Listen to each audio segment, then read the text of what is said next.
এক ছিল ছোট্ট ছেলে, নাম তার রায়হান। সে খুব ভালো ছেলে, কিন্তু মাঝে মাঝে ভয় পেয়ে মিথ্যা বলে ফেলত। একদিন সে খেলতে গিয়ে মায়ের ফুলের টব ভেঙে ফেলল। টবটা ছিল মায়ের খুব প্রিয়। রায়হান ভয় পেয়ে ভাবল যদি মা রেগে যায়, তাই সে টবটা লুকিয়ে রাখল।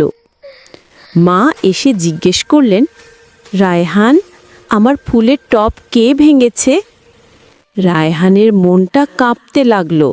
সে ভাবল, আমি যদি মিথ্যা বলি আল্লাহ সব দেখেন।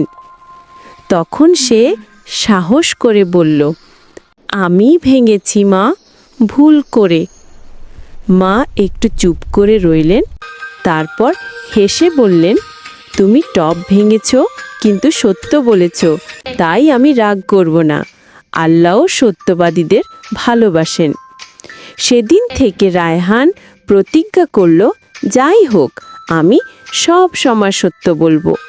তাই বন্ধুরা, আমরা এখন থেকে সব সময় সত্য কথা বলবো এবং আল্লাহকে খুশি রাখবো। বন্ধুরা, সবার আগে এরকম ভিডিও পেতে ভিডিওটিতে একটা লাইক করে এবং চ্যানেলটা ফলো করে রাখবে, যাতে সবার আগে ভিডিও তোমার কাছে যায়।